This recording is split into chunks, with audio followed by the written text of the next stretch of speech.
3 ते 4 वर्षाच्या बेबीसाठी धोती pant stitch करायची आहे। तर इथे मी उंची घेतली आहे 20 इंच। तर 21 इंच दिसते, पण वरून आपल्याला समांतर कटिंग केल्यावरती बरोबर 20 इंच होईल। आणि लांबी घेतली आहे 30 इंच। 20 बाय 30 इंचाचे आपल्याला 2 मेन कापड घ्यायचे आहेत आणि त्याला अस्तर लावून जॉईंट करून घ्यायचं आहे। अशा पद्धतीने 3 ते 4 वर्षाच्या बेबीसाठी हे मेजरमेंट परफेक्ट आहे। तर आपल्याला ह्या कपड्यामध्ये ना 3 भाग करून घ्यायचे आहेत। कटिंग करून घ्यायचं नाही, पण आपल्याला 3 भाग करून घ्यायचे आहेत। तर आपली लांबी आहे 30 इंच, तर त्याचा तिसरा भाग झाला 10 इंच। तर 10 इंचावरती मी मार्किंग केलं आणि व्यवस्थित एक घडी टाकून घेतली। वरच्या बाजूने जे खालवर झालं आहे ना, तर ते व्यवस्थित एकसारखं करून घेऊन आपल्याला वरच्या बाजूने व्यवस्थित कटिंग करून घ्यायची, म्हणजे समान आलं पाहिजे। तर जिथून मी 10 इंचाचं मार्किंग केलं ना, तिथंपर्यंत एक घडी घातली आहे आणि इकडून पण आपल्याला त्या बाजूला घडी घालायची। फक्त आपल्याला इथे मार्किंग करायचं आहे, तर त्याच्यासाठी व्यवस्थित अशा पद्धतीने फोल्ड करून व्यवस्थित घडी घालून घ्यायची। मी जो भाग दाखवते ना, तसे 2 भाग आहेत, 2 पायांसाठी 2 भाग। आता हा एका पायाचा आहे, कटिंग तर सेमच आहे। तर अशा पद्धतीने आपण घडी करून घेतली। आता इथे आपण जिथे घडी घातली ना, तिथे मार्क करून घ्यायचं। वरती जो आहे ना मार्किंग व्यवस्थित करून घेतले, वरचा 1 इंचचा कपडा तो काही उपयोगाचा नाही।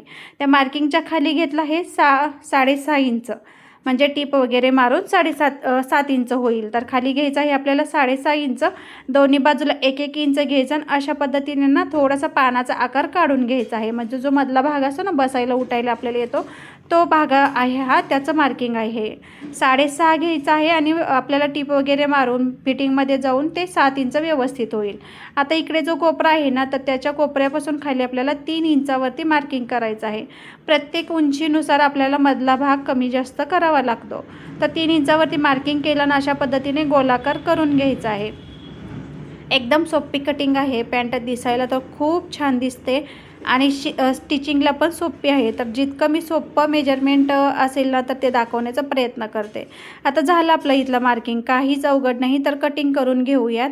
आपल्या चॅनलला नक्की सबस्क्राईब फॉलो करा। ब्लाऊजचे व्हिडिओ येणार आहेत, फ्रॉकचे येणार आहेत, धोती पॅन्टचे येणार आहेत, सगळ्या प्रकारचे आपल्या चॅनलवरती व्हिडिओ येणार आहेत आणि कंटिन्यू येणार आहेत। तर याच्या अगोदर मी कंटिन्यू व्हिडिओ टाकले नाहीत, पण कंटिन्यू व्हिडिओ येणार आहेत। इंस्टावरती, फेसबुकवरती पण माझ्या चॅनलला फॉलो करू शकता। तर कटिंग करून घेतले आहे। हेच माप आपल्याला दुसऱ्या कापडावरती ठेवून त्याचं पण व्यवस्थित कटिंग करून घ्यायचं आहे। एकदम सावकाशाने समजेल अशा पद्धतीमध्ये मी सांगते। तर दुसऱ्या कपड्यावरती ठेवून त्याचं पण मी कटिंग करून घेतलं। आता ज्या ज्या भागाला आपण कटिंग करून घेतलं आहे ना, त्या स्टिच करून घ्यायचं आहे, म्हणजे अस्तर आणि मेन कापड आपलं जोडलं जाईल। आता ह्या भागाला आणि पलीकडच्या भागाला जे आपलं 1 इंच आलं होतं ना, तिथे पण आपल्याला जोडून घ्यायचं आहे व्यवस्थित, मेन कापड आणि अस्तर इथे करून घेतलं आहे। आणि इकडे जे 1 इंचाचं आले ना, तर इथे पण आपल्याला जॉईन करून घ्यायचं आहे, म्हणजे नंतर पुढची प्रोसेस करायला आपल्याला सोपं जाईल।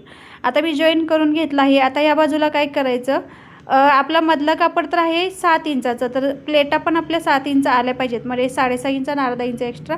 तर प्लेटा पण आपल्या बरोबर तेवढ्याच आल्या पाहिजेत, 7 इंच इतक्या। तर व्यवस्थित प्लेटा करून घ्यायच्या। मी प्लेटा करून घेतल्या आहेत। आता काय करायचं, जॉईन करायचं आहे। तर अस्तरचा भाग वरती ठेवायचा, मेन कापड खाली ठेवायचं। इथे चूक होऊ शकते, तर नीट लक्षात घ्या। अस्तरचा भाग वरती ठेवायचा आहे आणि ज्या बाजूला प्लेटा आहेत ना, तर त्या बाजूचा भाग सोडून द्यायचा आणि पुढच्या बाजूचा भाग आपल्याला प्लेटा आहेत ना, त्या बाजूला जोडायचा आहे। इथे व्यवस्थित लक्षात घ्या। जो समोरचा भाग आहे ना, तर तो प्लेटावाल्या भागला व्यवस्थित जोडायचा आहे, त्याच्यासाठी समांतर प्लेटा करून घ्यायच्या आहेत।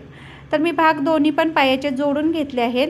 अस्तरचा भाग वरती ठेवायचा, मेन कापड खाली ठेवायचा, समोरच्या भागाला प्लेटावाला भाग घेऊन आपल्याला जोडून घ्यायचा आहे। दोन्ही पण पायांना सेम तसंच करायचं आहे। आता काय करायचं, दोन्ही पायांचे जे आपले प्लेटावाले भाग आहेत ना, तर ते एकमेकांना जॉईन करून घ्यायचे आहेत। आता एका पायाचा प्लेटावाला भाग मी घेतला आणि दुसऱ्या पायाचा पण घेतला, तर दोन्ही भाग एकमेकांना जोडून घ्यायचं आणि त्याच्या समोरचं जे आहे ना, तर आपण जे मधला भाग कटिंग केला होता, तर तो समोरचा भाग आहे, तर अखंड अशी टीप मारून घ्यायची, प्लेटावाल्याच्या बाजूची आणि समोरची पण। मी जसं धरलं आहे ना, ती संपूर्ण टीप मारून ओव्हरलॅप करून घ्यायची आहे।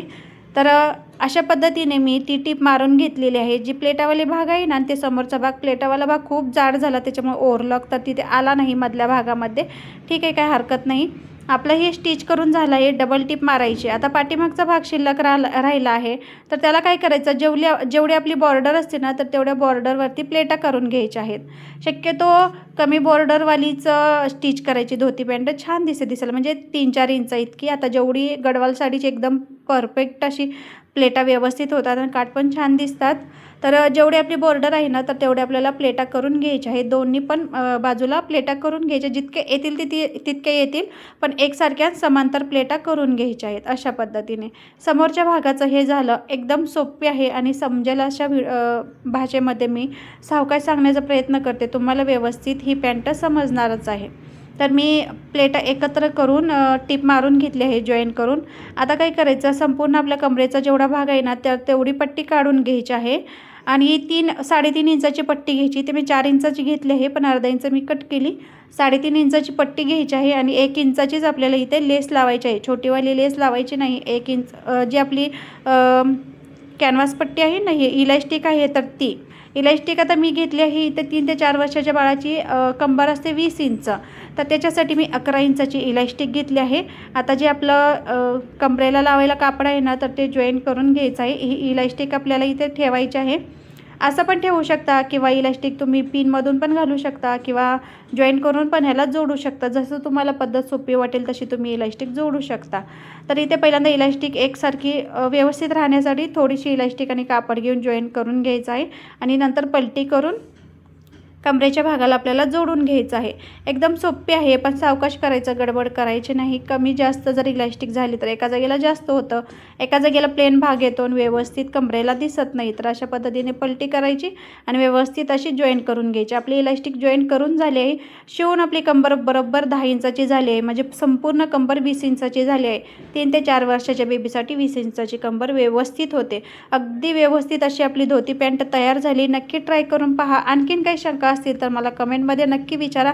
असेच रेग्युलर व्हिडिओ येणार आहेत, तर रेग्युलर व्हिडिओ पाहण्यासाठी, नवनवीन व्हिडिओ पाहण्यासाठी सबस्क्राईब